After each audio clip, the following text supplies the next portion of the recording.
Hello there, World History 2 students. I'm going to talk to you about Renaissance art techniques. I'm an expert in this because I have been to Florence, Italy, where the Renaissance started.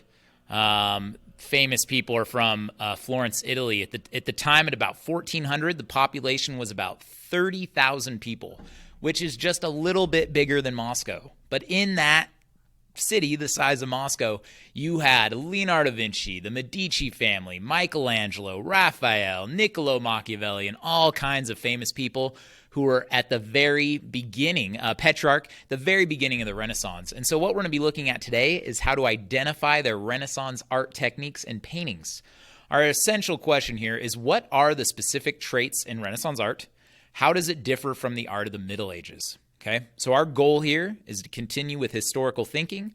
We are going to learn how to analyze primary documents, which means documents from the time period we're studying, specifically paintings. And honestly, this is really fun for me. I love this stuff, and I'm excited to see what you all come up with. I'm going to go through this fairly quick, so feel free to pause, hit the space bar to pause the video, and make sure you're taking notes. I'm going to give you a few different Renaissance art techniques. Let's go ahead and get started.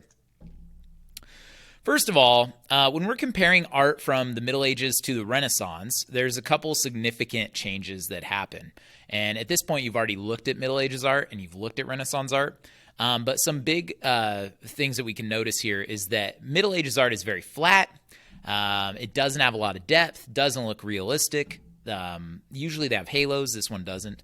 But when we get to the Renaissance, they start using oil paints instead of egg tempera.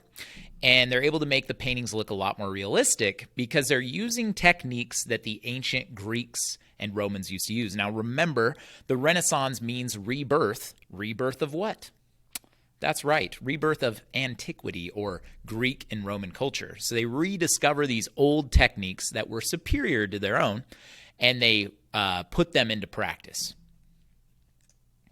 If we look at paintings during the Renaissance, even though you might hear that, paintings, most paintings, almost all the paintings in the Middle Ages are of religious subjects. Now, the Renaissance, that doesn't change that much, but we do get paintings of subjects that are non-religious. But one of the big changes, if we look at this crucifixion of Jesus from the Middle Ages, we can see there's halos and that he is being crucified, but it looks very cartoonish. It looks like a newspaper cartoon, right? It's very flat. The proportions are all wrong. These little angels are tiny. I don't know what's going on with this guy. Does he have horns? Maybe that's Satan. I don't know. But when we get to the early Renaissance here, right at the turn of 1400s, this is Masaccio, his version of the Trinity. You can see that there's depth. Now, what gives it depth is perspective, and I want you to write this down. So this is Renaissance art trait number 1, perspective. Perspective, you can write this in your notes, a system of creating an illusion of depth on a flat surface, okay? Write that down. Go ahead and pause if you need to, but you can see it in these paintings here. So this is the painting we're just looking at. You can see it, there's perspective, and it comes from what is called a vanishing point. The way that you identify perspective in a painting is looking for the vanishing point. The vanishing point is where all of the lines converge. So if we look at this, you can see these kind of these lines up here on the top on the ceiling of this archway. These all this is what gives it its depth primarily. So if we look at the actual painting over the top, you can see that this makes it look like you can go into the painting, right, versus it looking like a cartoon. Sorry, let me go back. And this is all because of the vanishing point. Now, if we look at this, where is the vanishing point on this painting? You can pause here and try to find it. If you said right here, that'd be correct. Now, you'll notice these lines on the floor are all converging to this one spot. The lines on the ceiling are all converging right here in this area. If we look at the actual painting here, let's move my head out of the way. I'll put my head on Jesus. It's a little bit more difficult to see. Now, the reason it's difficult to see is all we can see here is the horizon. The horizon is where the vanishing point is going to be. It's going to be somewhere in there. But there's very few lines that we can, solid lines that we can find where they converge. But we can see these stairs have solid lines. The bottom of this archway has solid lines. And you can see if you kind of follow them, they all converge here. Now, if I have you identify perspective in a painting, Your goal is to find the vanishing point, and hope what I'll give you will be easier than this one.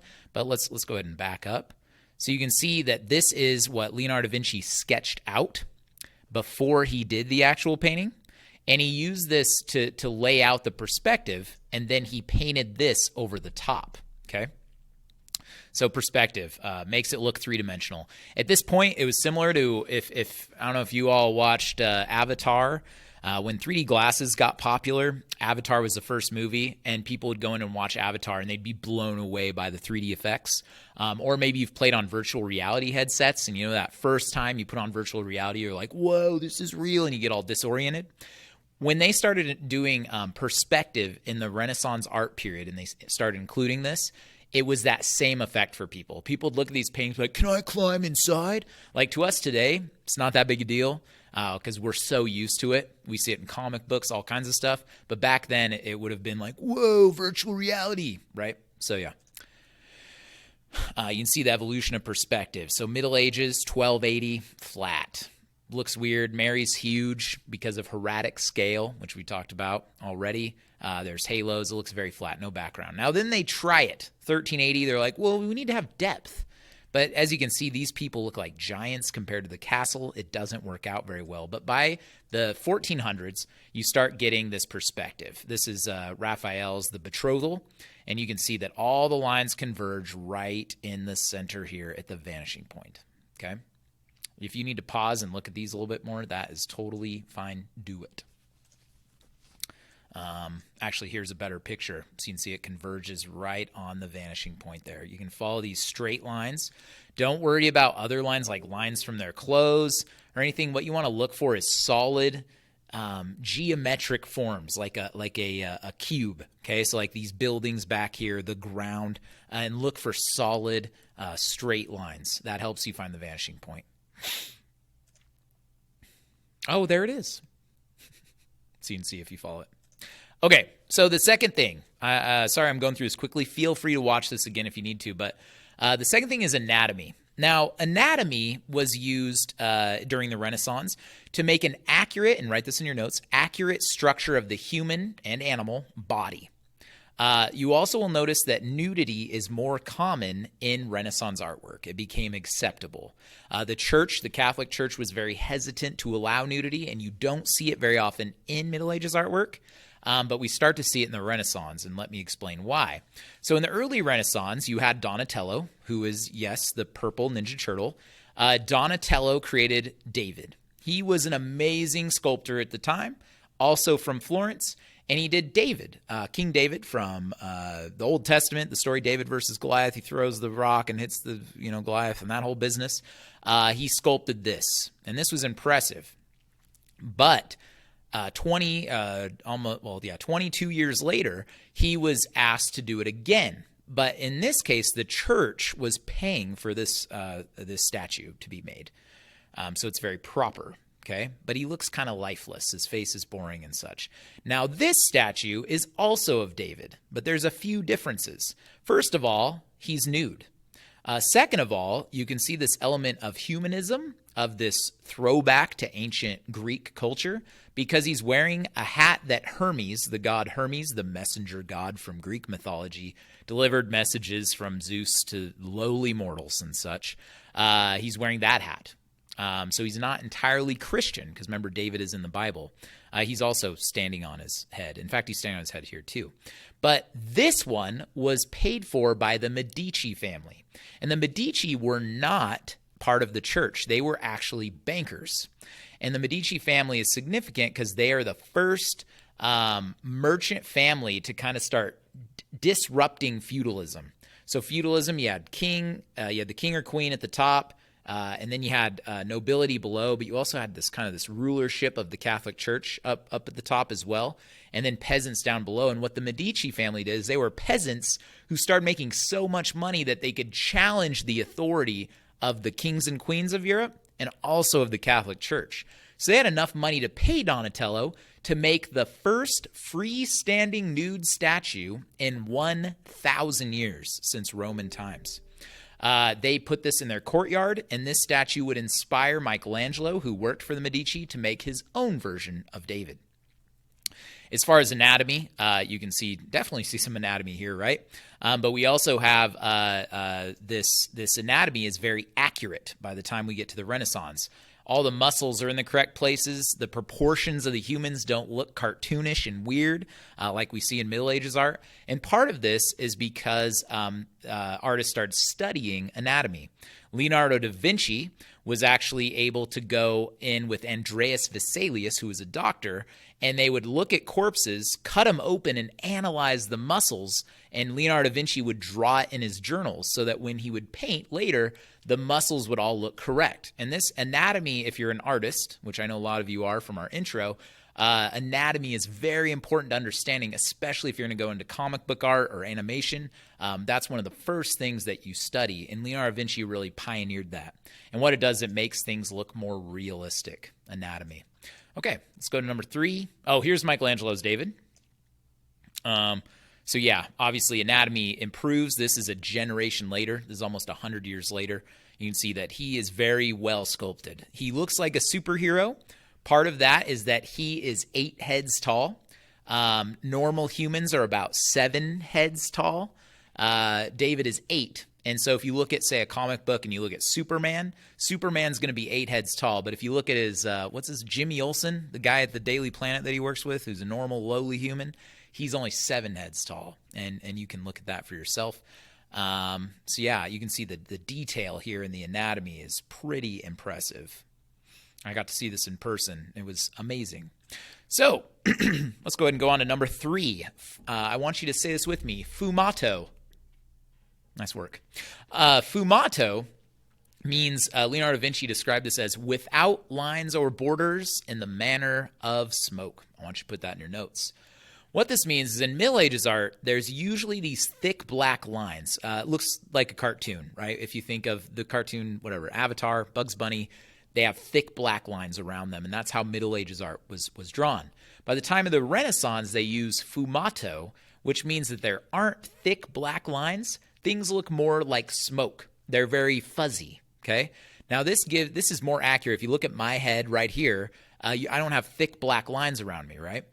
So I look more realistic. And so people like Leonardo da Vinci and these Renaissance painters started to include that in their artwork. And you can see this in the Mona Lisa here. There's not thick black lines. So that's all fumato is. Number 4 is chiaroscuro. Chiaroscuro was also used by Da Vinci.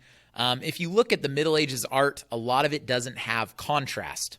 What chiaroscuro is an effect of contrasted light and shadow. Contrast just means this situation between dark and light, things that are different, but mainly in painting between dark and light. So in this painting, there really isn't dark and light going on. But Leonardo da Vinci took this and ran with it, and you can see it in the Mona Lisa. So for example, her skin is very light. This brings that to the forefront, which makes us focus on her face, specifically her smile, which she is famous for. But her robes in the background are very dark, which is what makes it pop. Now, Leonardo da Vinci and the Renaissance artists are the first to really pioneer this. But when we get about 150 years later, you look at the Baroque period. Don't worry about that. But you can see Vermeer painted the girl with the pearl earring. This has intense contrast. Her white skin to this black background is very intense chiaroscuro. It's easy to identify in that. This is considered the Baroque period's Mona Lisa. I've seen this in person, have not seen this in person, unfortunately. Here we go. There's also like a book or a movie about this. I don't know. About both of these. Da Vinci Code. Number 5. This one's long. All these should be in your notes. Movement. Basically, this refers to a sense of motion as the eye is guided through the work of art. That's the main thing you need in your notes. This can be accomplished by showing figures in motion. Where is your eye drawn to in this painting? So you'll notice that in these Middle Ages paintings, things look pretty stiff, right? It looks very flat, very stiff. There's not a lot of movement. They're just standing there like, I have a book. But this, we have a lot of movement. Go ahead and look at this painting on the right here. This is Sandro Botticelli, Madonna the Magnificat. So this is of Mary. Mary's the Madonna. It's not the 80s pop star. Where's your eye drawn to? You can pause this if you need to look at it longer. Okay, most students will say that their eyes are either drawn to this light at the top or to the book. The reason that this works this way is that there is a sense of motion.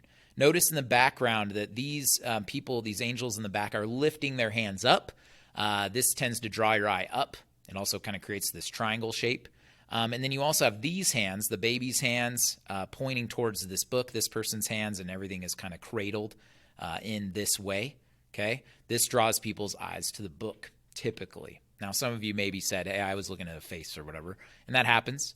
But usually the main thing here is that there's activity happening. This person's talking to this person's signing the book, the Madonna's signing the book, the baby's like, what's up with this book? These people are lifting the crown, okay? There's activity happening. So if you're identifying this in a Renaissance art painting, you just want to identify the motion and the activity that's happening, because that is different compared to Middle Ages art, which has very little activity happening in it.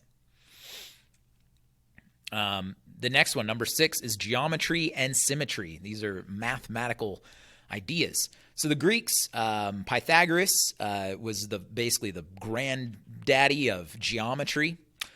He did the Pythagorean theorem. And geometry was rediscovered during the Renaissance. And geometry and symmetry just means perfection was found in geometric ratios. This means just good numbers, good measurements of shapes, and proportions. The Renaissance artists used shapes to create composition of order, logic, symmetry, and ideal beauty. Now, these proportions could be found in the human body. If you look at the Middle Ages art, you'll notice that the human body is like, the shape's weird, or you'll notice like a torso's too long and those kind of things. But proportions become accurate for the human body. But what we're talking about, and that'd be more with anatomy, but when we're talking about geometry, is you'll notice that there's aesthetically pleasing, which means it looks really good, shapes to be found in the paintings. So the Mona Lisa tends to make not a perfect triangle, but tends to have a triangle figure. She has a broad base with her arms sticking out, and it all kind of goes up to her head, right? This is kind of an isosceles, right, triangle in this painting. This is a really good example where you see the painting is split up into 9 squares, okay? So the steps tend to split it off here. The tops of their heads tend to split it off here. And then this middle has this sort of throne that Mary and Jesus are sitting on. And this tends to just make a geometric shapes. That's all you're looking for. It's also symmetrical in that if you split it down the middle, it's a pretty balanced painting. This one is not symmetrical, but this one is. It has a person on either side, and the person's in the middle. If you split it down, it looks fairly symmetrical. I would also argue that the Mona Lisa, even though she's kind of looking to one side, is pretty symmetrical as well. You could fold it in half, and it'd be roughly the same shape on both sides. Does that make sense? Yeah. I can put my face on the Mona Lisa. Okay. Number 7, individualism. This is another important trait of the Renaissance. Before the Renaissance and during even, there was a focus on God. There wasn't an emphasis on the person. There's an emphasis on God. Now, during the Renaissance with humanism, we focus on the human, the individual. So individualism is the value of the individual and his or her potential for achievement. So here we have Northern Renaissance artist from Germany, Albrecht Dürer. And he is painting himself. This was really unheard of for an artist to paint a picture of themselves before the Renaissance. Not only that, you can't see his hand very well, but his hand is in the shape of Jesus would typically hold his hand like that in a painting, and he looks like Jesus, okay? So he's painting himself as God. You saw this with the bean eater, right? You're emphasizing the individual, this lowly bean eater who is not God, right? Not a holy person, just a lowly peasant. And so that's a good example of individualism. As far as achievement, this is one of the Medicis who paid for many of the Renaissance art because they had so much money from banking. They were able to use that money to build the Duomo on top of the Santa Maria del Fiore, and also fund Leonardo da Vinci and Michelangelo in all of their projects.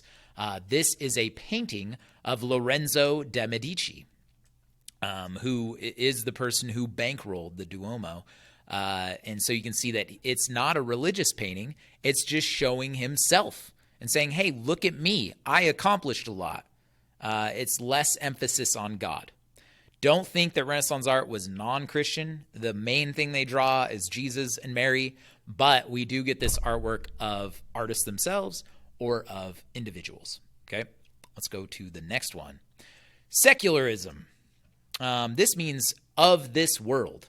There is a shift from religious to non-religious. Again, not every painting becomes non-religious, but there are paintings that are non-religious. We looked at the Bean Eater. This is late Renaissance, focusing on a peasant. This is crazy. Why would you draw a peasant? They're lowly peasants. They're the farthest away from God on the feudalism triangle, right? These are nobodies. They're basically property. For real, they'd be treated as property. This is a painting of something that is completely non-religious. Money changers. People that are, this is Northern Renaissance, 1514, so a little bit later in the Renaissance. These are just people counting their money. What's interesting, though, is in both of these paintings, even though they're not religious, technically, if you look closely for secret meanings, you can find religious elements. For example, the halo from the Middle Ages shows up on the Bean Eater's hat. I don't know if you guys saw that earlier. This is a halo on his head showing that the lowest of the low is holy, that God is with the low people, right? This is a man changing money. And if you zoom in on this, it's really detailed. It's impressive. But you'll notice that she is reading the Bible, and she is on a page that I can't remember the verse off the top of my head right now, but she's looking at a page that talks about balanced weights and measures in the Bible. And it's kind of dark, but he is weighing his money. Now, he's weighing his money because if you're exchanging money, you need to be fair in your exchanges and not give anybody the shaft in any of your exchanges. So this was a biblical principle to have fair weights and measures. So he's actually being very religious, but the painting isn't of a religious figure. Okay. Number 9, we just have, I think, 2 more. Number 9 is humanism. Humanism refers to 2 things. It references the classical period, so that they're rediscovering ancient Greek and Roman tools for painting and building and science and reading and literature, the humanities, your book calls it. So there's this focus on classical learning, art, and writing. That's one aspect of humanism. Renaissance humanism also has a second aspect, though. And if you want to divide this in your notes, do 1 and 2. The first one is focus on Greek and Roman learning. The second one is it focuses on human experience. This can be defined by Protagoras' statement that man is the measure of all things. And he was a Greek from ancient Greece, and he said that man is the measure of all things, not God. And this was a pretty bold statement to make in Europe, where it was predominantly Catholic. This would be kind of a subversive message to the Catholic Church. So we see this in Leonardo da Vinci's The Vitruvian Man. Vitruvius was a mathematician, and this is the human body with the perfect proportions.